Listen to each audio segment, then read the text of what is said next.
Welcome to my YouTube channel सर्व धर्म भावना। ओम श्री गणेशाय नमः। ओम नमः शिवाय। श्री गुरु चरण सरोज रज निज मन मुकुर सुधार। बरनौ रघुबर विमल जसु जो दायक फलचार। बुद्धिहीन तनु जानिके सुमिरो पवन कुमार। बल बुद्धि विद्या देहु मही हरहु कलेश विकार। सियावर राम जय जय राम। रामचरित राकेश करा सरिस सुखद सब काहू। सज्जन कुमुद चकोर चित हित बिसेहु बड़ लाऊ। सियावर राम जय जय राम। किन्हीं प्रसन्न जेहि भति भांति भवानी। जेहि विधि शंकर कहा बखानी। सो सब हेतु कहब मैं गाई। कथा प्रबंध विचित्र बनाई। जेहि यह कथा सुनी नहीं होई। जनि अचरज कर सुनी सोई। कथा अलौकिक सुनी जे ज्ञानी। नहीं अचरज करहि अस जानी। राम कथा में मीठी जग नाही। असी प्रतीति तिनके माही। नाना भांति राम अवतारा। रामायण सतकोटि अपारा। कल्प भेद हरि चरित सुहाए। भांति अनेक मुनि सन गाए। करिया न संशय अस उर आनी। सुनिय कथा सादर रति मानी। राम अनंत अनंत गुना अमित कथा विस्तार। सुनी अचरज न मानि हरि। जिनके विमल विचार। सियावर राम जय जय राम। मेरे प्रभु राम जय जय राम। अर्थात तुलसीदास जी कहते हैं, रामचरित पूर्णिमा के चंद्रमा के किरणों के समान सभी को सुख देने वाले हैं, परंतु सज्जन रूपी कुमुदिनी और चकोर के चित्त के लिए तो विशेष हितकारी हैं और महान लाभदायक हैं। जिस प्रकार पार्वती जी ने शिव जी के वचनों जिस प्रकार पार्वती जी ने शिव जी से प्रश्न किया और जिस प्रकार से शिव जी ने विस्तार से उसका उत्तर दिया, वह सब कारण मैं विचित्र कथा की रचना करके गाकर कहूँगा। जिसने यह कथा पहले न सुनी हो वह उसे सुनकर आश्चर्य न करे। जो ज्ञानी इस विचित्र कथा को सुनते हैं वे यह जानकर आश्चर्य नहीं करते कि संसार में राम कथा की कोई सीमा नहीं है। राम कथा अनंत है। उनके मन में ऐसा विश्वास रहता है।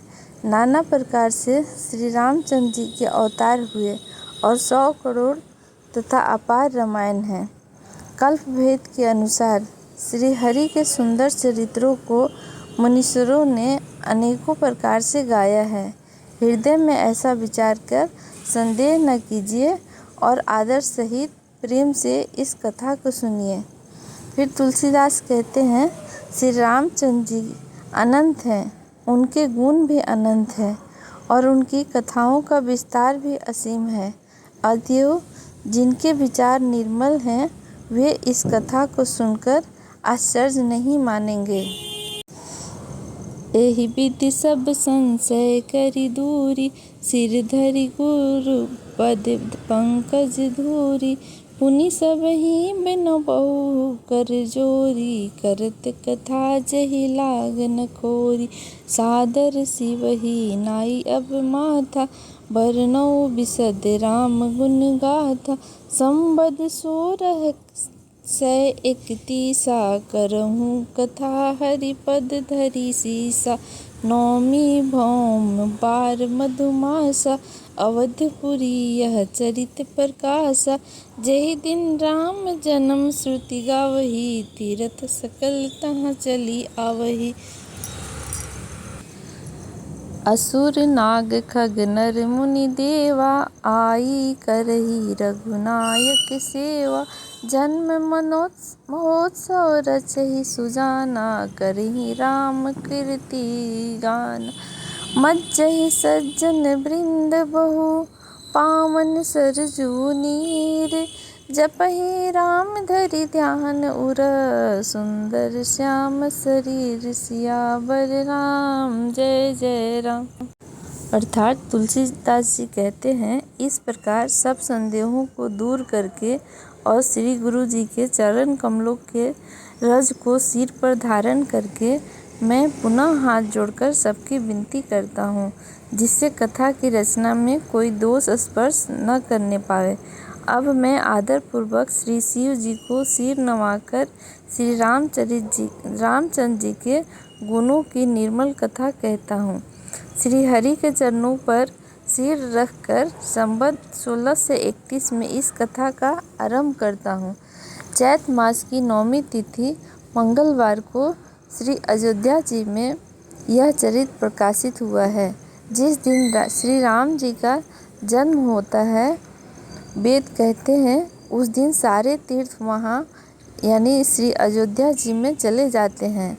असुर, नाग, पक्षी, मनुष्य, मुनि, देवता सब अयोध्या जी में आकर रघुनाथ जी की सेवा करते हैं और बुद्धिमान लोग जन्म का महोत्सव मनाते हैं। श्री रामचंद्र जी सुंदर कीर्ति का गान करते हैं। सज्जनों के बहुत से समूह उस दिन श्री सरजू जी के पवित्र जल में स्नान करते हैं और हृदय में सुंदर श्याम शरीर श्री रघुनाथ जी का ध्यान करके उनके नाम का जप करते हैं। दरस परस मज्जन अरूपाना, हरहि पाप कह वेद पुराना। नदी पुनीत अमित महिमा अति, कहि न सकई शारदा विमल मति। राम धाम दापुरी सुहावनी, लोक समस्त विदित अति पावनी। चारि खानि जग जीव अपारा, अवध तजे तनु नहीं संसारा। सब विधि पुरी मनोहर जानी, सकल सुसिद्धि प्रद मंगल खानी। विमल कथा कर कीन अरम, सुनत न साई काम दम्भा। रामचरित मानस यही नाम, सुनत श्रवण पाई विश्रामा। मन करी विषय अनल बन जरई, होई सुखी जो यही सर परई। रामचरित मुनि भावन, बिरचेउ शंभु सुहावन पावन। त्रिविध दोष दुख दारिद्र्य दावन, कलि कुचाल कलुष न सावन। रचि महेश निज मानस राखा, पाई सुसमऊ शिवासन भाषा। ताते रामचरित मानस वर, धरऊ नाम हिया हरिहर सिहर। कहऊ कथा सोई सुखद सुहाई, सारद सुनऊ सुजन मन लाई। जस मानस जही विधि भयऊ, जग प्रचार जही हेतु। अब सोई कहूँ प्रसंग सब, सुमिर उमा वृष केतु। सियावर राम जय जय राम, मेरे प्रभु राम जय जय राम। तुलसीदास जी कहते हैं, वेद पुराण के अनुसार श्री सरजू जी का दर्शन, स्पर्श, स्नान और जलपान पापों को हरता है। यह नदी बड़ी ही पवित्र है, इसकी महिमा अनंत है, जिसे विमल बुद्धि वाली सरस्वती जी भी नहीं कह सकती। यह शोभायान अयोध्यापुरी श्री रामचंद्र जी की परम धाम को देने वाली है। सब लोगों में प्रसिद्ध और अत्यंत पवित्र है। जगत में अंडज, स्वेदज, विद्विज और जरायु चार खार यानी अनंत जीव हैं। इनमें जो कोई भी अयोध्या जी में शरीर छोड़ते हैं, वे संसार में नहीं आते, यानी जन्म मृत्यु के चक्कर से छूटकर भगवान के परम धाम में निवास करते हैं। इस अयोध्यापुरी को सब प्रकार से मनोहर, सब सिद्धियों को देने वाली और कल्याण की खान समझकर मैंने इस निर्मल कथा का आरंभ किया है, जिसे सुनने से काम, मद और दम नष्ट हो जाते हैं।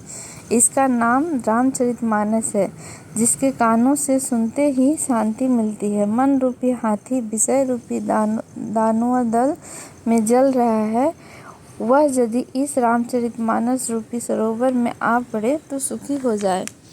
यह रामचरितमानस मुनियों का प्रिय है। इस सुहावनी और पवित्र मानस की शिव जी ने रचना की। यह तीनों प्रकार के दोषों, दुखों और दरिद्रता को तथा कलयुग की कुचालों और सब पापों को नाश करने वाला है। श्री महादेव जी ने इसको रच कर अपने मन में रखा था और सुअवसर पाकर पार्वती जी से कहा। इसी से शिव जी ने इसको अपने हृदय में देखकर और प्रसन्न होकर इसका सुंदर रामचरितमानस नाम रखा। मैं उसी सुख देने वाली सुहावनी राम कथा को कहता हूँ। हे सज्जनों, आदरपूर्वक मन लगाकर इसे सुनिए। यह रामचरितमानस जैसा है, जिस प्रकार बना है और जिस हेतु से जगत में इसका प्रचार हुआ, अब वही सब कथा मैं श्री उमा महेश्वर का स्मरण करके कहता हूँ। शंभु प्रसाद सुमति हुलसी, रामचरितमानस कवि तुलसी। करई मनोहर मति अनुहारी, सुजन सुचित सुनी लेहु सुधारी। सुमति भूमि थल हृदय अगाधु, वेद पुराण उदति घन साधु। बरसहि राम सुजस बरबारी, मधुर मनोहर मंगलकारी। लीला सगुन जो कहवी बखानी, सोई स्वच्छता करई मलहानी। प्रेम भक्ति जो बरनी न जाई, सोई मधुरता शीतल पाई ताई। सुजल सुकृतिशाली हित होई, राम भगत जन जीवन सोई। मेधा महित गत सोजल पावन, सकिल श्रवण मग चलेउ सुहावन। भरेउ सुमानस सुतल थिराना, सुखद शीत रुचि चारु चिराना। से सूठे सुंदर संवाद बरा, बिरचे बुद्धि विचार। तेहि एहि पावन सुभग सरा, घाट मनोहर चार। सियावर राम जय जय राम, मेरे प्रभु राम जय जय राम। श्री शिव जी की कृपा से उनके हृदय में सुंदर बुद्धि का विकास हुआ, जिससे यह तुलसीदास जी का रामचरितमानस का कवि हुआ। अपनी बुद्धि के अनुसार तो वह इसे मनोहर ही बनाता है, किंतु फिर भी हे सज्जनों, सुंदर चित्त से सुनकर इसे आप सुधार लीजिए। सुंदर यानी सात्विकी बुद्धि भूमि है, हृदय ही उसमें गहरा स्थान है, और वेद पुराण समुद्र हैं और साधु संत मेघ हैं। वे साधु रूपी मेघ श्री रामचंद्र जी के सुयश रूपी सुंदर, मधुर, मनोहर और मंगलकारी जल की वर्षा करते हैं। सगुन शिला का जो विस्तार से वर्णन करते हैं, वही राम सुयश रूपी जल की निर्मलता है, जो मल का नाश करती है। जिस प्रेमा भक्ति का वर्णन नहीं किया जा सकता, वही इस जल की मधुरता और सुंदर शीतलता है। वह राम सुयश रूपी जल सत्कर्मी रूपी धान के लिए हितकर हैं, और श्री रामचंद्र जी के भक्तों का तो जीवन ही है। वह पवित्र जल बुद्धि रूपी पृथ्वी पर गिरा और सिमट कर सुहावने कान रूपी मार्ग से चला, और मानस यानी हृदय रूपी श्रेष्ठ स्थान में भर कर वहीं स्थिर हो गया। वही पुराना होकर सुंदर, रुचिकर, शीतल और सुखदायी हो गया। इस कथा में बुद्धि से विचार कर जो चार अत्यंत सुंदर और उत्तम संवाद भुसुंडी, गरुड़, शिव पार्वती, याकलव, भारद्वाज और तुलसीदास जी और संत रचे हैं, वही इस पवित्र और सुंदर सरोवर के चार मनोहर घाट हैं। जय सिया राम।